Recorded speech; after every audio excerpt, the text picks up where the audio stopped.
Magandang morning po sa ating lahat.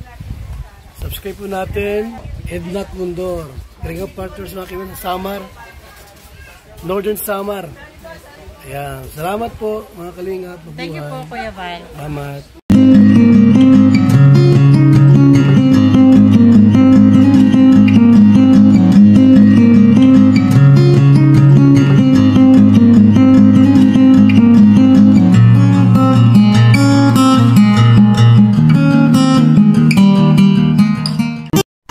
Dito kami ngayon sa Barangay Kababtuan, Kalisan, Boringot. Boringot ay?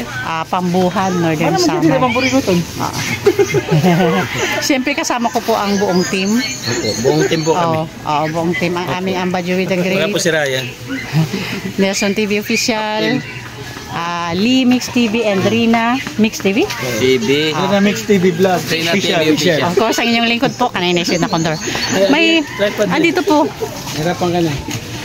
Andito po kami ngayon kasi po mayroon pong nagchat-chat sa atin si Nanay Rowena pala siya. Kaya hinanap natin. Nagka-oras kami ngayon kasi Sunday. So ayan, nakita din namin siya dito. Kaya samahan nyo kami mga kanay-nays, Kalinga Partners.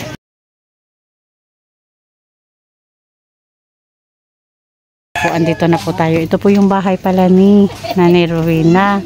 Siya po yung paulit-ulit na nagchat-chat sa atin. Kaya bisitahin po natin kung ano po yung sitwasyon nila.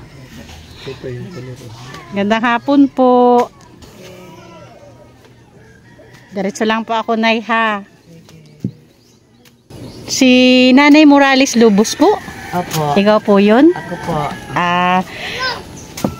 Pero ang pagkakasabi sa akin dito, Rowena, ano po yung... Rowena Morales Lobos po ako. Rowena Morales Lobos.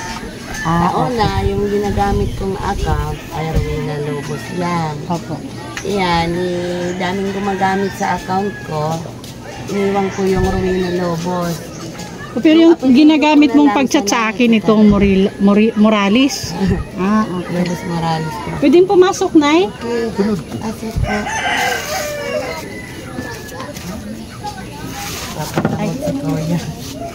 Ay, tatay, pasok ako, ha? Ikain kayo kamote. Sige po. Ang bango. Naamoy ko yung kamuti. Opo, ako dito, Nay, ha? Dito na lang tayo.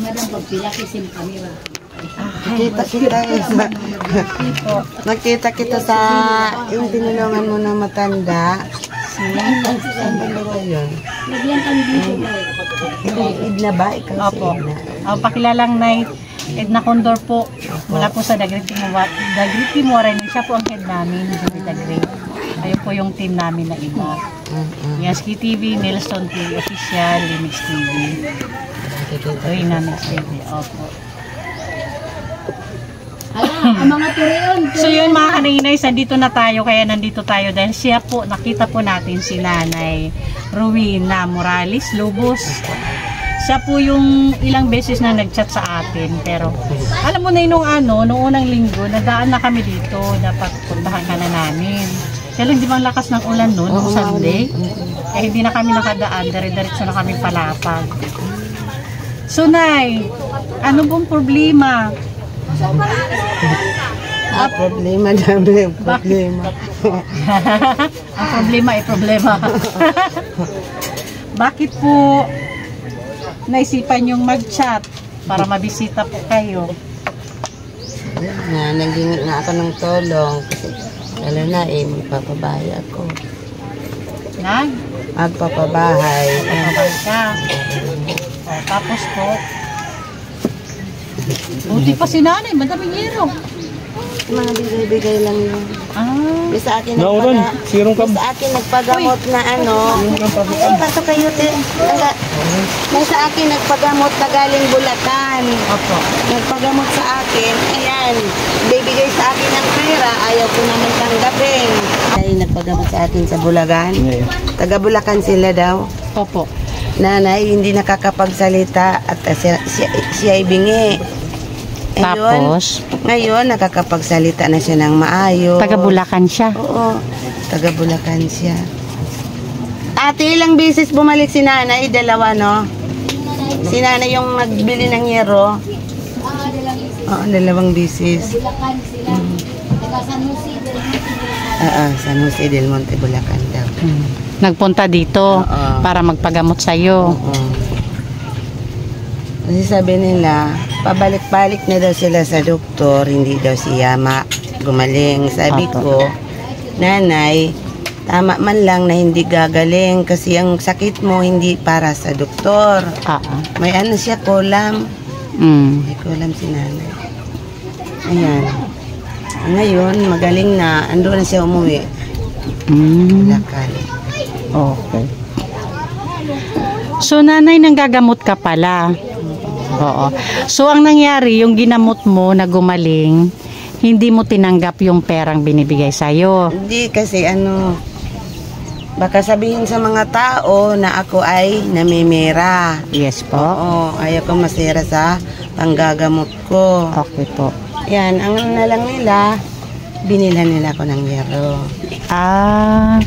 So itong yero na nasa labas ng bahay mo, bali, yun yung binigay nung ginamot mo na hindi ka tumanggap ng pera mula sa kanila.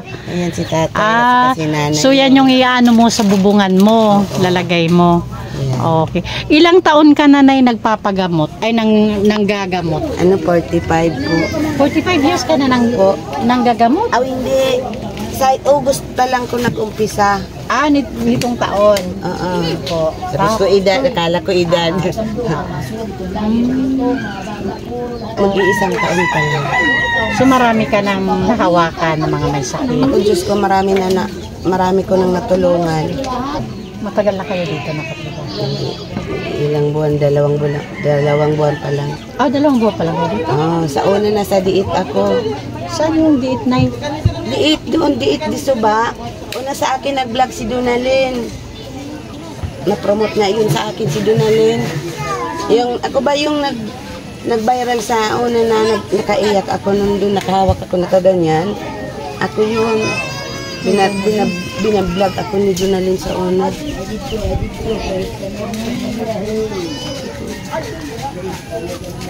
So bakit napunta kayo dito na? Dito naman ako. Dito lang kapatid ko. Ay doon naman, wala naman ako doon bahay. Dito na ako. May mga anak ka na? Oo, 6. Si Mr. ko? Si Mr.? Oo, gagamutin ko yan. Bakit? May ano ka kayong kliyente ka? Nagagamot ka? Iyan si Kuya, sana magpapagamot. Ay, wrong timing pala kami, Nay. Sorry. Okay lang yun. Malapit lang naman si Kuya, dito lang. Bahay lang naman.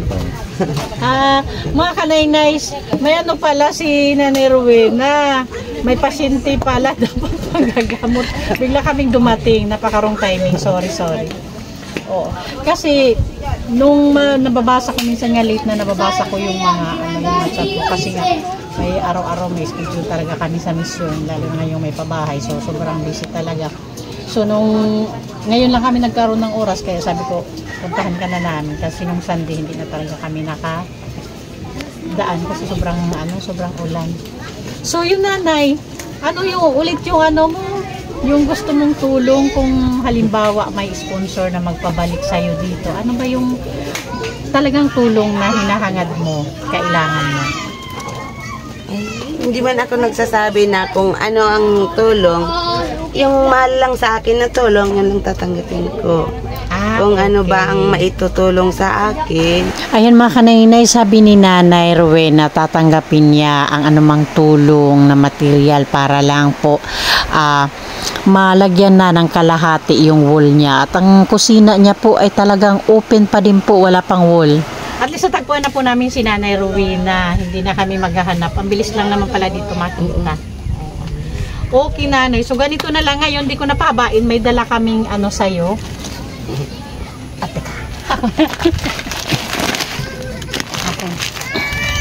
Okay.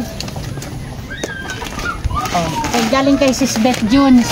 Yan na muna yung madala namin sa'yo. Galing kay Sis Beth Jones.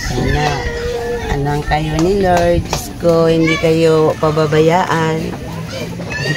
So nanay, araw-araw ka nagagamot?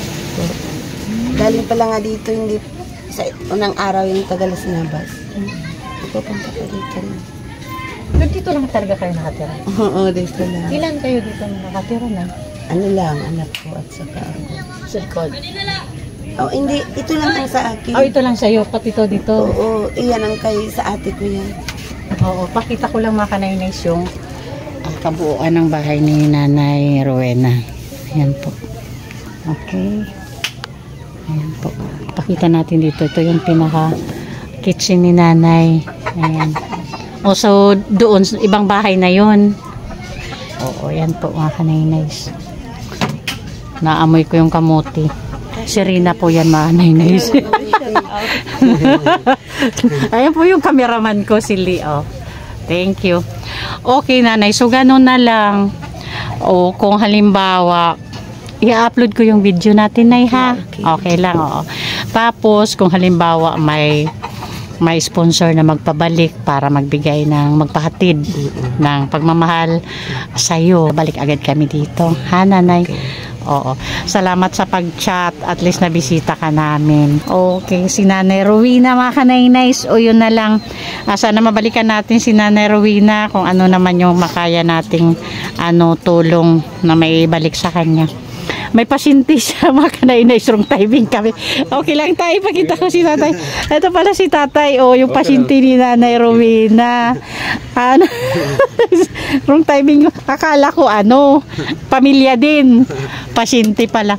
O tatay, tanungin na lang din kita. At least andito na lang din. Ilang balik mo na kay Nanay? Ngayon pa lang. Ngayon lang. Pero taga dito ka din. Okay. Sige tatay, salamat ha. Thank you.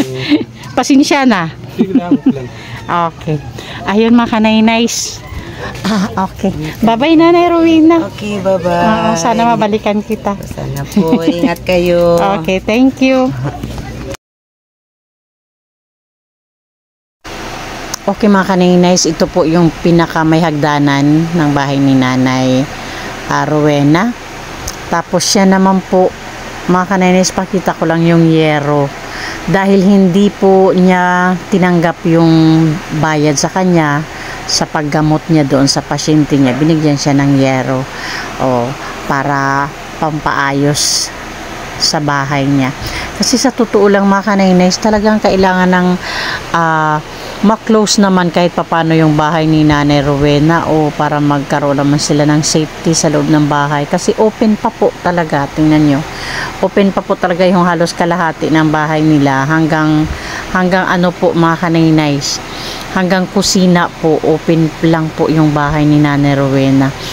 Si Nanay Rowena po siya po yung nanggagamot pala dito sa lugar na to.